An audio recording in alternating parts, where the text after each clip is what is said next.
நான் என்னை பார்க்கிறேன் ஏதுமில்லாமலே இயல்பாய் சுடர் போல் தெளிவாய் நானே இல்லாத ஆழத்தில் நான் வாழ்கிறேன்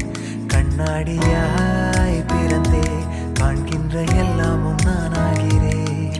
இரு காலின் இடையிலே உரசும் பூனையாய் வாழ்க்கை போதும் அழடா எதிர்காணும் யாவுமே தீண்ட தூண்டும் அழகா